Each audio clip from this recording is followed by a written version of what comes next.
সত্যনারায়ণ পুজোর শেষে একটা হোমের আয়োজন করা হয়েছিল। তাতে বেল কাঠ সাইজ করে, শাল কাঠ সাইজ করে, পঞ্চগব্য, পঞ্চশস্য এবং বিভিন্ন ধরনের নৈবেদ্য তো লাগেই, এবং পুজোর উপকরণ সহ মানে অনেকটাই সময় লেগেছে, জানেন তো, অনেকটাই সময় লেগেছে জোগাড় করতে। বেশ ভালো করে আমাদের ওই নতুন বাড়িতে হোমটা শুরু হয়েছে। আমাদের পুরোহিত মশাই ভালো পূজা মন্ত্র উচ্চারণ করেছেন, পূজা মন্ত্র বলেছেন। আমাদের বাড়ির সকলেই উপস্থিত ছিল। না, ভালো, খুবই ভালো হলো। হোমযজ্ঞটা খুবই ভালো হয়েছে।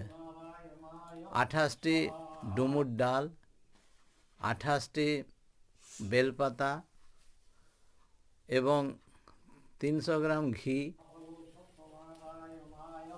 সব মিলিয়ে যজ্ঞ করা, এবং যজ্ঞের শেষে পুরোহিত মশাই আমাদেরকে পুষ্পাঞ্জলিও দিতে বললেন। পুষ্পাঞ্জলি দিলাম। তারপর শান্তি জল দিল। শান্তি জলটা দেবার সময় আমার খুবই ভালো লাগছিল।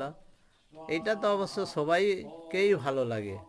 পুজো আজাটা মোটামুটি এখনকার দিনে সবাই পছন্দ করে।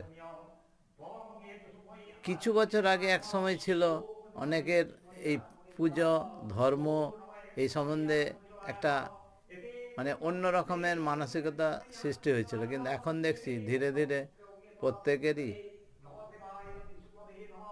এই ধর্মের দিকে ন্যাকটা এসেছে। আমাদের প্রতিবেশী 2-1 জন এসেছিল। আমার ছেলে সমস্ত কিছু ভিডিও রেকর্ডিং করেছে।